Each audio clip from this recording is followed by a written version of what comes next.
the three things that I want to leave with you, just these three. I could do 10, I could do a whole life class.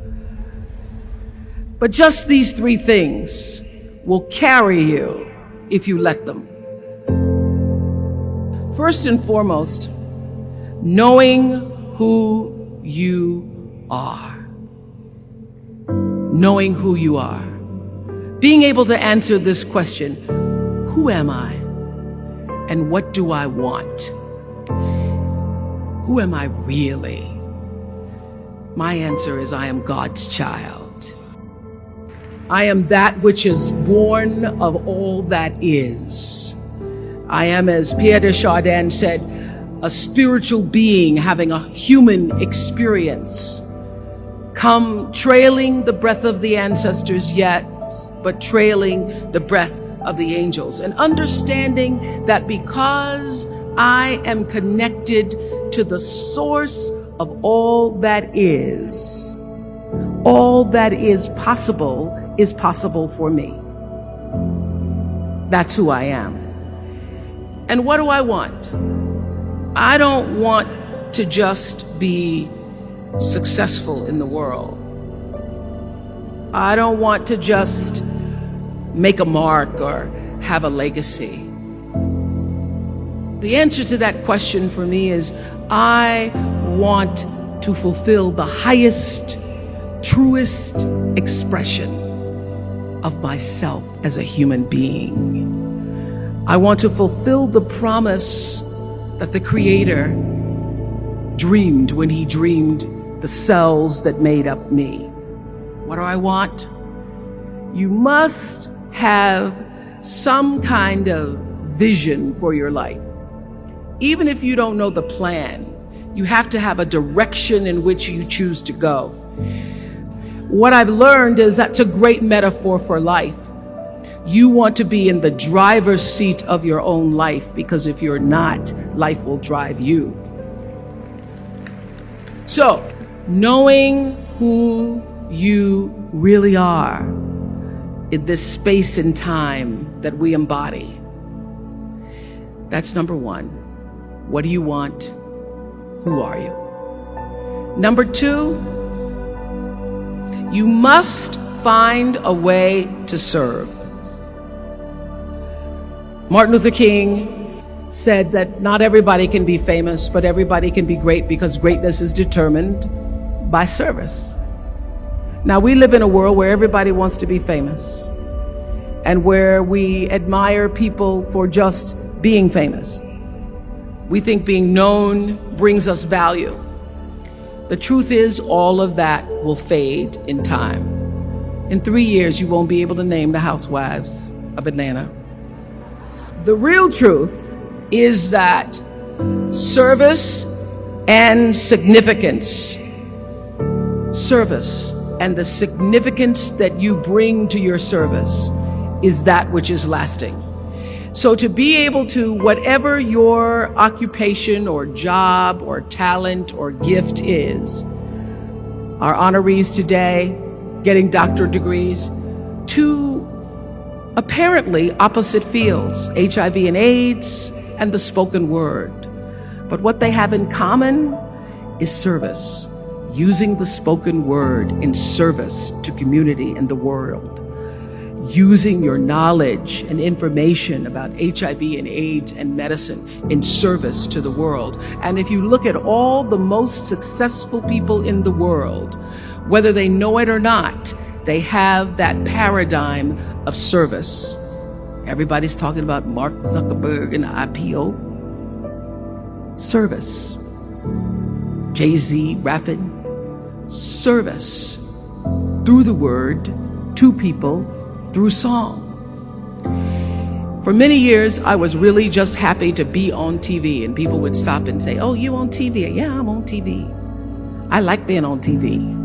It's a nice job." And it was about the time that I received my honorary doctorate from Spelman around 1993. So I don't know if that had something to do with it. I thought of myself as Dr. Winfrey. That I went back and I took a long look at what it was I was doing on TV and made a decision that I was no longer going to just be on TV, but I was going to use TV as a platform, as a force for good, and not be used by TV. And I will tell you, my decision to make that significant change in the way I operated on television, using television as a service, changed my career exponentially. Service through medicine, service through art, using whatever it is you produce, your product, as a way of giving back to the world. When you shift the paradigm of whatever it is you choose to do to service, and you bring significance to that, success will, I promise you, follow you. Service and significance equals success. That's number 2. Number 3, it's so simple, but so hard to do. Always do the right thing. Be excellent. People notice. Think of how you notice. You go to Taco Bell, somebody gives you an extra napkin and some sauce. You notice. You want to go back to that person. Because even at Taco Bell, excellence shows itself. Be excellent. Let excellence be your brand. Everybody talks about building a brand. I never even knew what that was. When people say, you're a brand, I would say, no, I'm just Oprah. What I recognize now is that my choice to, in every way, in every example, in every experience, to do the right thing and the excellent thing is what has created the brand. And what I know is that when you are excellent, you become unforgettable. People remember you. You stand out. Regardless of what it is, you become an unforgettable woman. And that is what we all want. We want to be unforgettable and not forgettable. So doing the right thing, even when nobody knows you're doing the right thing, will always bring the right thing to you. I promise you that. Why? Because the third law of motion is always at work. For every action, there's an equal and opposite reaction. That is so true in all of our lives.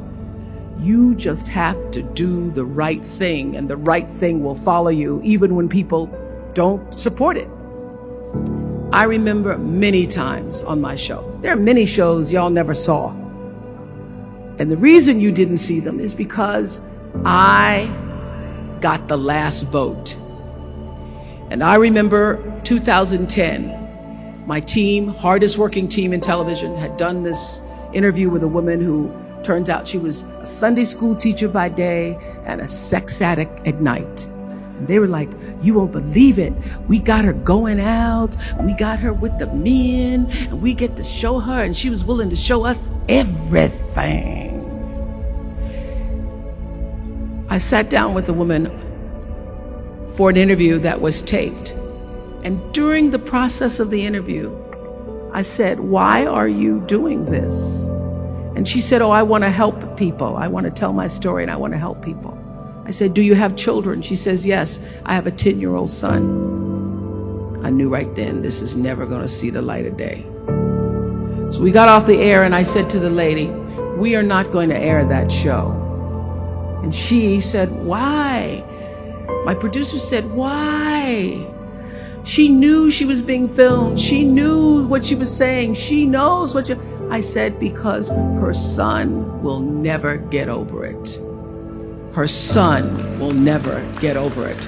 And it's not worth a rating point to me.